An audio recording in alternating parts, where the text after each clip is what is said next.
So I was grading some of the homework over the weekend, you know, and getting that back to people. Okay, now remember, I'm starting to grade on format here a bit, okay? So what we want on this stuff, or I guess what I want, is your name, date, problem number, page numbers across the top. I want a brief paraphrase of the problem statement. I want a simple line sketch that you do. I want you to go through the work in a kind of a logical sort of way that somebody could follow. Then I want all the answers to the problems boxed in. Okay, so that's what I'm looking for. Yeah, question there. Does that apply to the ones that are already written up? No, the ones that are already written up, just use what's already there.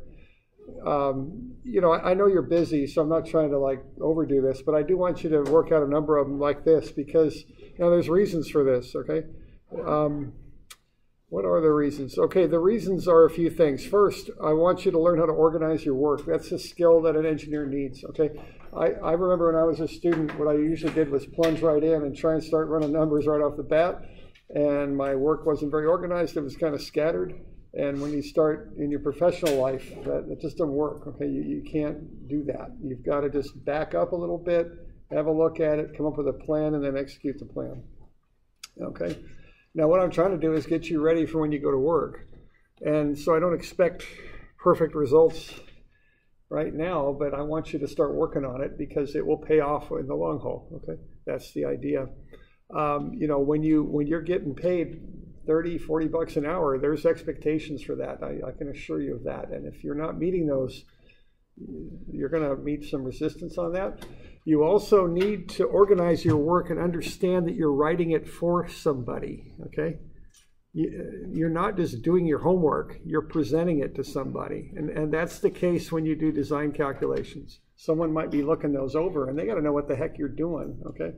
If you're just kind of this state of consciousness all over the place on your page, that's just no good. People got to be able to follow it, okay? That's the idea. Okay?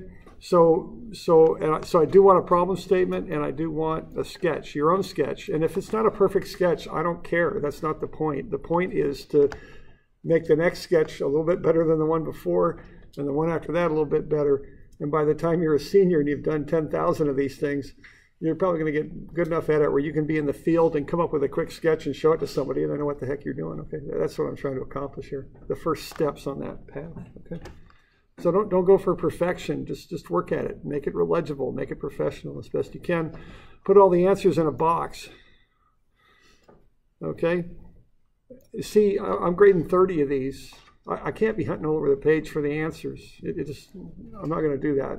Put them in a box. All the answers to a problem in one box so I can see it nice and clean. We are doing them on a page that you've already prepared for us. Do you want us to highlight the answers when they show up in the problem, or as long as you have it there? Yeah, when I write those up for you, I put answer blanks in there for you. Just put them in answer blanks. That's fine. When I write them up, just do it. You know? I typically when I find my answer, I underline it. And I'll put it down on the line. Yeah. That way you can see where it was developed from the problem. Yeah, that sounds like a good approach. Yeah, that's fine. Yeah. But yeah, when I create the page for you, just fill it in, you know, and fill in the answer blanks. Okay. All right. So that's what I'm looking for in that. All right. All right. We're going to work through this 3D equilibrium stuff here today. And hopefully everything's going to work today computer-wise. But here we go. So this is 250 is what it is. And what we're doing here first is we're expressing all of our forces as Cartesian vectors, right? So that's step number one when you're doing a 3D problem. So that wind force, I've got the three angles. I take the cosines of the angles with the x, y, and z axes times the 6,000 newtons, and that gets me the force vector. Okay. So I'm just doing that, and that gets me down to there. Now, some of these I don't have to do too much with it. The weight obviously acts down in the negative z, and FA and FB are unknowns, and they act respectively in the negative x and negative y and positive x directions. Okay, so I just getting everything vectorized is what I'm doing. So that's my first step. Okay. Now I've also got that OC there. C is up at negative 216. That is its coordinate. It's also the vector that goes from O to C. So I can find the length of OC by taking the square root of sum of the squares. It's 6.4. And then I can divide through by that length and get a unit vector. Okay, so this is just doing the regular force vector calculations. And then I scale that up by the magnitude of the force. Now on this one, I don't know what the magnitude is yet. So I just leave it as FOC and multiply that through the unit vector. Okay, and that will get me the force vector. I just don't know the magnitude yet, but I can break it up into components because I know the position vector. So that's what I'm doing there. Okay, so what I'm trying to do here is get everything expressed as a 3D vector. Okay.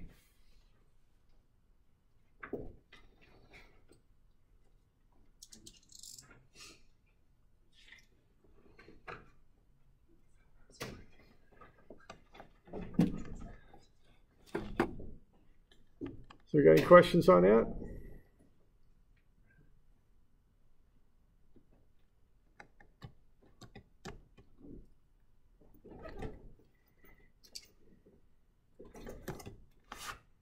All right, so now what I'm going to do is I'm going to make a matrix, so to speak. I just want to solve these out. I'm going to do it with multiple equations is what I'm going to do. So what I do is I put the forces in columns, and the rows then represent the x, y, and z directions. The rows essentially are the equations because I know the sum of the forces in the x, y, and z directions are 0. So I get the rows that are basically x, y, and z equations, and then I've got everything ready set up there to solve, okay? So that's the next step. So I'm a bit more formal on this than I am with the 2D stuff. The 2D stuff, I use right angle trig and just kind of eyeball it and write up the equations. This stuff, I'm more systematic about it because these 3D ones get a little bit gnarlier, okay, a little bit harder to work through, all right? So there we go. So you got a lot of information on there, but step 2 is build a matrix. Columns are the force vectors, rows are x, y, and z. Okay, so in the x, I got across the top, I got the headings. FA, FB, FOC, the wind force, and the weight. And then on the right, I've got the directions, x, y, and z. I just fill in the numbers first, and then in green, I've got kind of really what those represent. I put the plus signs between the terms, and then it equals 0 because it's equilibrium. Okay, so FA is 0 minus FA 0, FB is FB 0, 0. FOC is negative 0.312 FOC, 0.156 FOC, 0.937 FOC. F wind is 1654, 5721, and negative 731. And the weight is 0, 0 minus 9,000. Those go in columns. And then what I've got now are the rows, just are my equations. And the sum of each of the rows is 0 because it's equilibrium. I've got point equilibrium here, so the sum of forces is 0. That's the idea, okay?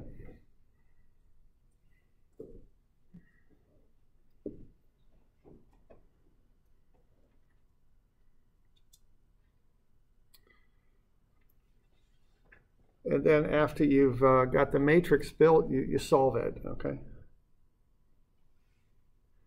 Now, you know, if you got a matrix solver on your calculator, you can use that. If you've got MATLAB, I think you can solve a matrix on that. I think if you're really good at Excel, you can even solve matrices on Excel, I think, but I'm not really sure. You can, okay. Yeah. This one, you know, this one's pretty straight up. If you look at the, which direction is it? The Z direction. There's only one unknown, FOC, and once you find FOC, you can run that through X and Y. You know, this one, you can just kind of eyeball it and work the equations out one at a time, okay? So the Z equation is this 0, which is the sum, and that's equal to 0.937 FOC minus 731 minus 9,000. So the sum of those is 0. You can solve for FOC. That's the magnitude of FOC. It's 10,385.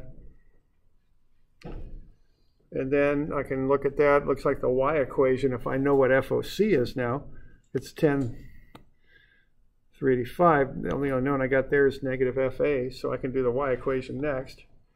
0 is minus FA plus 0.156 times FOC, which is 10,385, Now I got the 5721 right there. So I can solve for FA at 7343. And keep in mind that what's going on there, I already put the negative in. Okay? So I'm assuming FA acts to the left. I get my answer, the 7343, is the amount of which it acts to the left. Okay, so that's what that is. And then I can do the x direction too. So I got FB minus 0.312 times the 10 through 85 plus 1654. And I can solve for FB, it's 1589.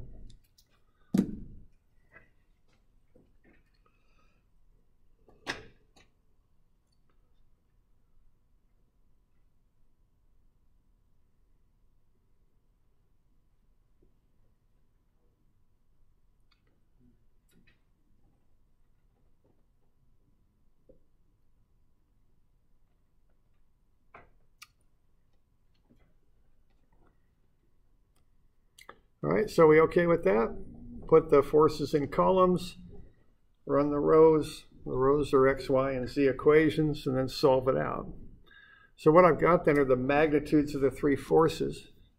So if I've got some sort of force rating on those wires, whatever they are, I can check and see if they're strong enough to handle these loads. Okay, that would be the deal. So it looks like if I'm using the same wire for all three, that I better at least rate that for this number here. Okay. If it can't handle it, it'll break. Okay.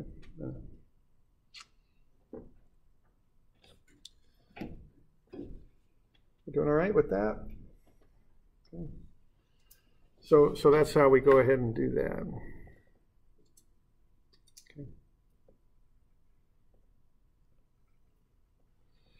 Now, if I want vectors out of these things, I've got the magnitudes. So if I want force vectors for my answers, I take the magnitudes and multiply them through the unit vectors. So, for instance, FOA in vector form is 0 minus FOA 0. So that's 0 minus 73430. Same sort of thing with FOB. FOC is a little bit more work there because I got to take that 10385 that I found and multiply it through the unit vector. And I get negative 3243, 1622, and 9730. Okay, so that's FOC.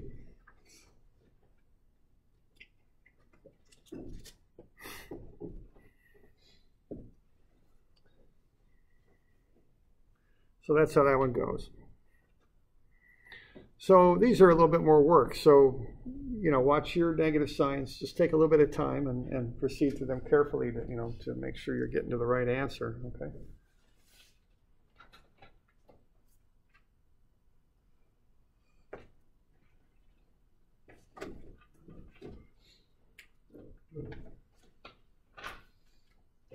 Got any questions on that?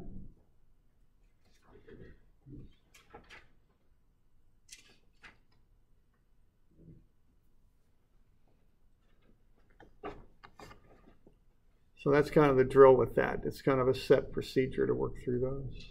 Okay. Why don't we have a look at this one then? So next one, 253 something? Yeah. 253. There we go.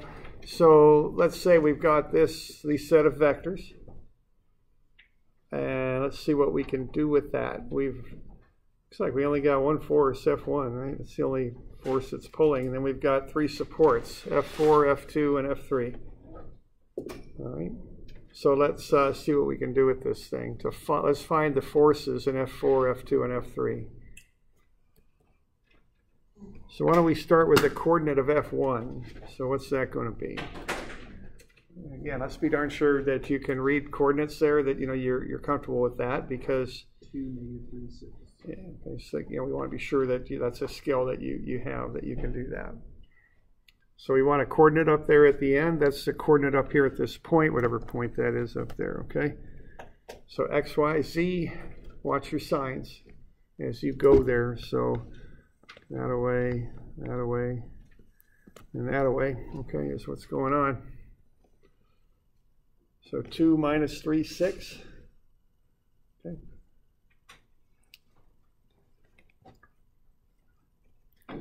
All right, why don't you get a force vector built out of F1 then, if you know that coordinate's 2 minus 3, 6. We've got a couple minutes, so let's spend a little time. Let's get that force vector built for F1. Because that's what you want to do on these, is get these into vector form.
Everybody doing all right? So we want to find the length of that vector, square root of the sum of the squares, divide through.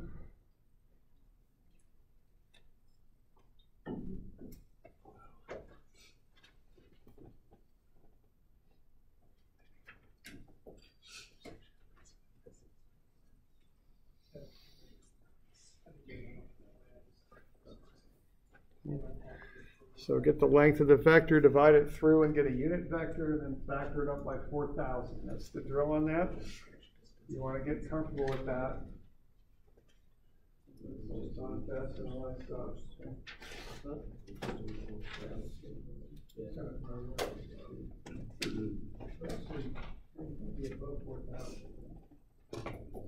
Yeah, that's something.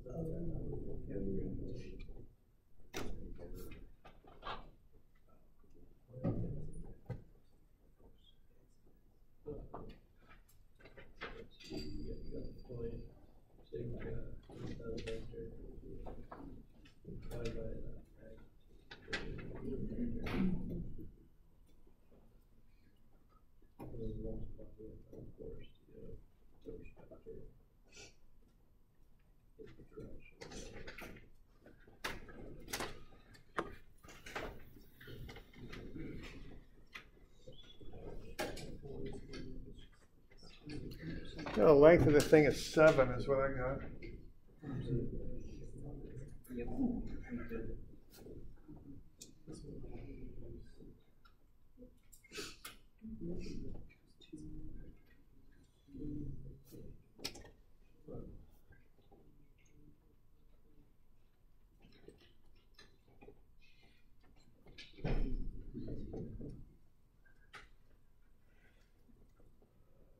Okay, so the length of that vector ought to be 7 units, 7 meters, whatever the heck. You divide through by that, you get a unit vector, and you scale it up by 4,000. Any questions on that stuff?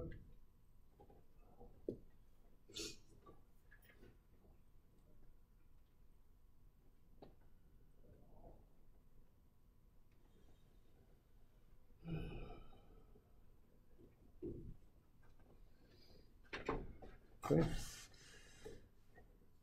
We're good? So 1143, negative 1714, and 3429, thereabouts. Might have a little bit of variation on that, but that should be pretty close. Okay. So that's the first one. All right, now the next two, notice those dotted lines, they're significant. Those next two are in given planes. All right, so F2, for instance, where that is you've got a 27-degree angle given below the x-axis, and then you've got those dashed lines, dotted, dashed, I guess they're dashed, okay. So what we're doing here to get to the end point of F2 is we're coming down from the x direction in the z, from the x-axis in the z direction. Here we're projecting off the negative z-axis in the x direction. So it seems to me that this point here is in the xz plane. Okay? And the truth there is only one of those dashed lines is required. I just put them both in because it helps visualize the plane, but only one of them is really required. Okay? So that vector is in the xz plane. So if I want to come up with the angles for the three axes here, alpha, beta, and gamma, okay, what do I got for alpha?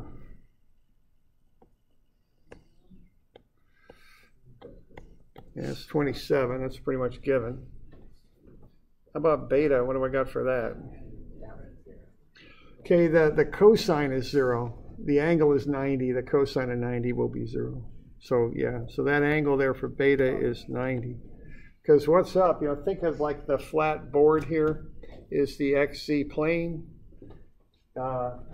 Any vector that I draw on the wall here in the xz plane, whatever it is, whichever direction it goes in that plane, that'll be normal to the y-axis. It doesn't matter how that thing's oriented in the xz plane, it'll always be normal to the y-axis. So that's a 90. And the cosine of 90 then will be 0. That's what will zero out, okay? All right. All right, and then the last one here for gamma, or what we're going to do, see, that's a right angle between the x and z planes, of course.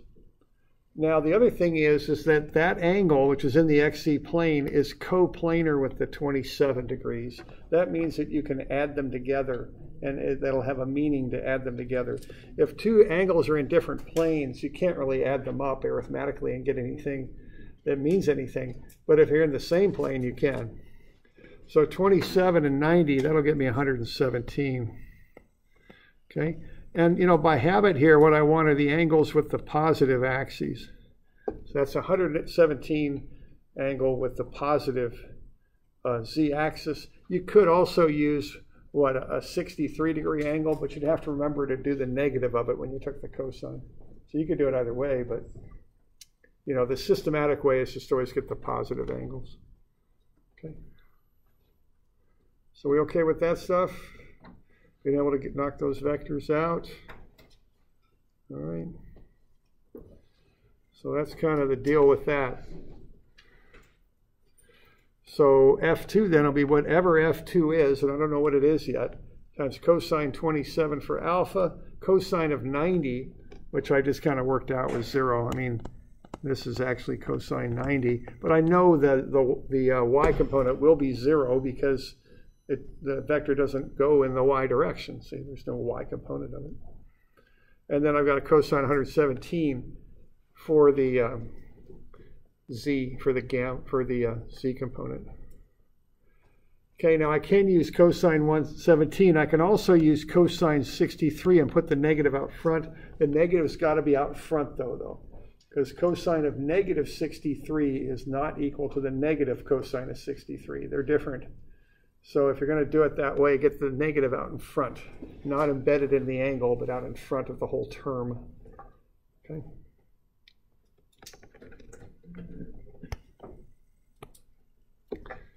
So that gets me that vector form with that unknown magnitude of F2 embedded in the vector.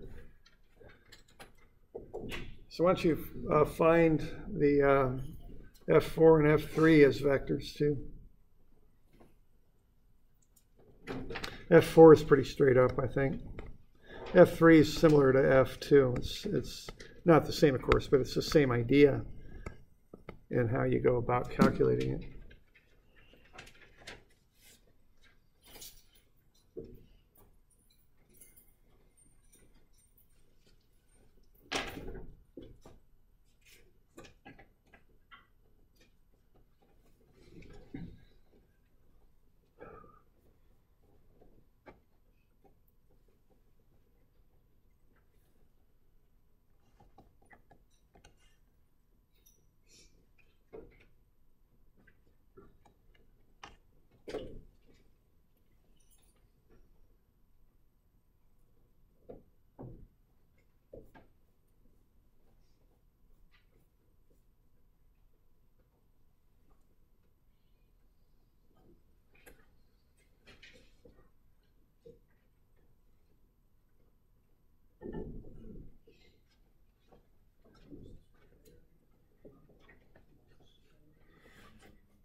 So you put it into your component. You have your x, your y, your x, y, z.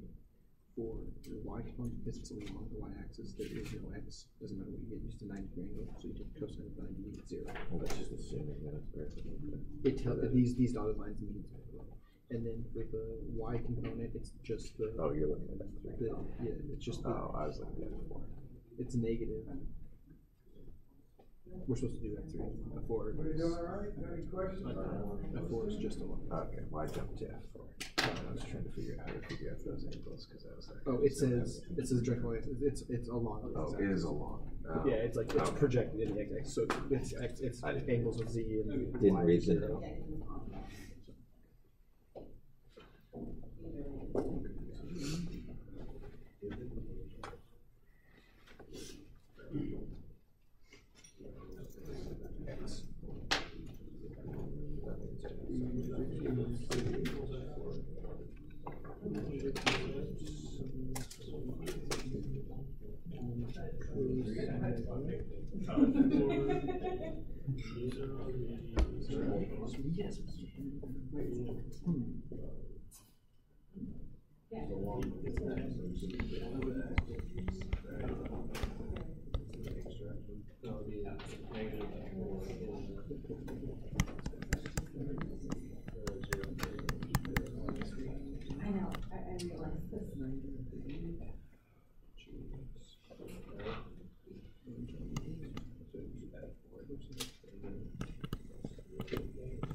Because it's on the y-z plane.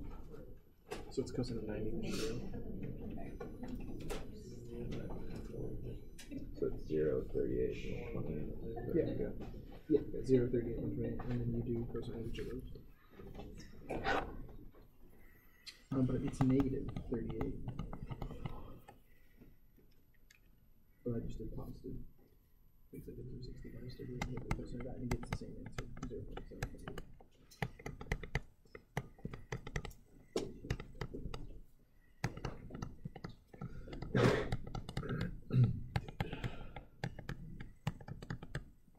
Something like that. Doing okay with that business?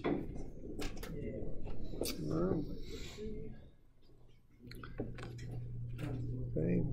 And now for the fun part, we put everything in a matrix. Forces are in columns. Everybody got that down? Everyone okay with that? Okay.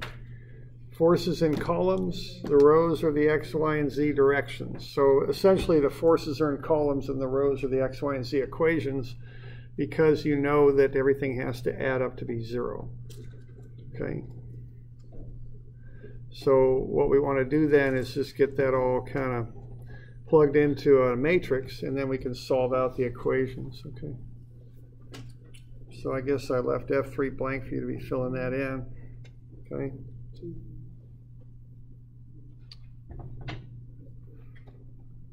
And then once you've got those plugged in like that, you solve. And again, you can throw a matrix at it if you want. It's a system of equations. I think this one also works out where you can just work the equations out one at a time and substitute your answers into the next one. That's how this one kind of comes out, I think. It seems to me.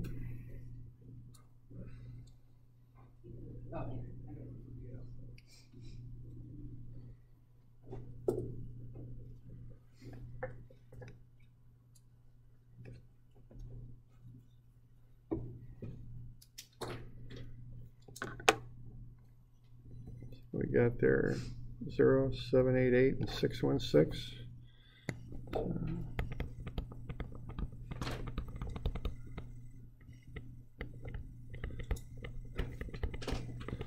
right, and once you got that, it's just a matter of solving everything out, okay?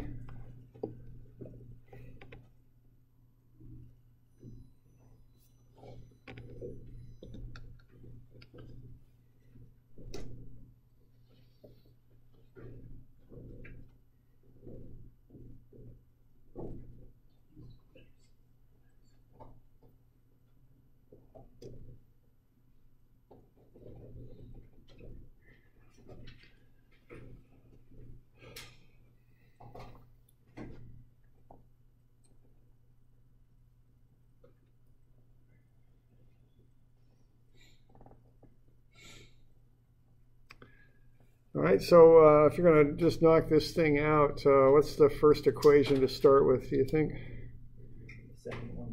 Yeah, I think so. The y equation, because I'm seeing only one unknown in there, which is F3. So running the y equation, you can solve out F3. Then probably the z to get F2. And then you go up to the x. That's how that would go. Now when you get these, you get two sets of answers. You get magnitudes, but you can also find vectors if you like. So, you know, you can do both to solve these. Okay.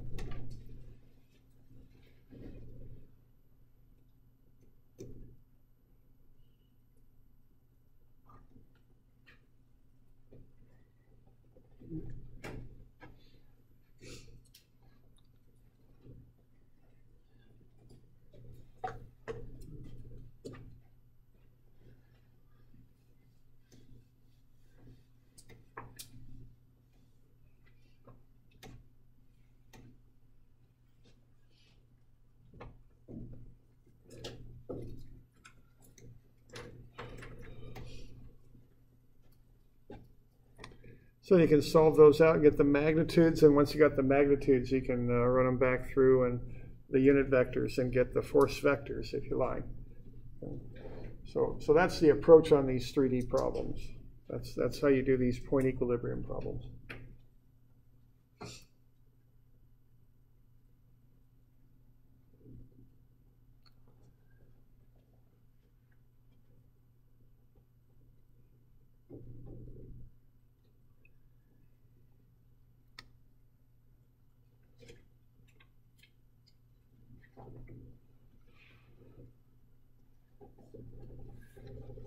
The standard calculator you ask us to use the variable ones instead of the AGS or whatever.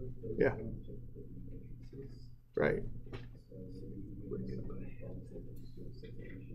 Yeah. If I give you one of these on a test, it'll be like this. I'm not, yeah, I wouldn't have you knocking through a matrix. I don't want you spending time on a test doing that, if you know what I mean. I want you to focus more on statics, is kind of the deal. Okay.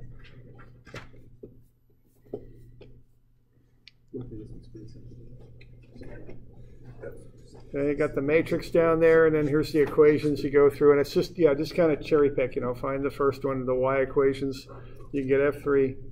Once you got F3, you can plug that into the z equation and get F2, and then you got F3 and F2. You can plug those into the x equation and solve for F4. That's how that would go, all right?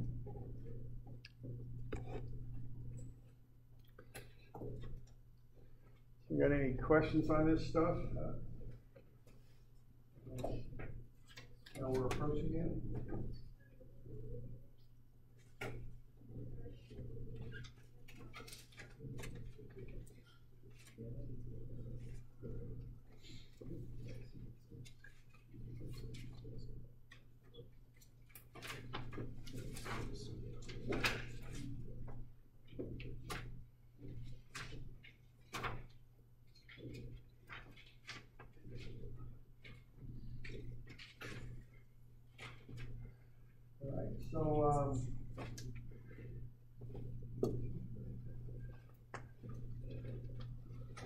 All right, then when you're done, you just kind of run it back through the vector equation, so to speak, like I'm doing there, and you get vector expressions if you want, okay?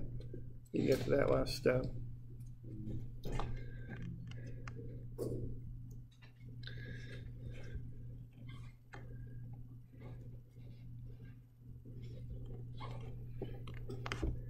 So maybe for Wednesday, why don't you do 182? It's very similar to the two we did. Now that one does have just one dimension line on there for one of those, I don't know what to call it. There's one of those points that's in one plane, and rather than having two dash dimensions lines on there, I just got one. It's a little crowded in there to make that sketch. So point C, notice that that's coming off the z-axis in the what? X direction is it? Yeah. All right. So we doing all right with that stuff? Okay. So Wednesday. So that'll be in 2 days. So let's do Wednesday, and that will be the 10th, I think. Right. So just one problem. I don't think that's it, right? That's all just the one. So yeah. Okay. Yeah, that'll do. That'll do. We'll look at that tomorrow. Okay. All right. All right. So we'll call it good, eh? I'll leave this up, and I'll shut the recording down first and put that back up.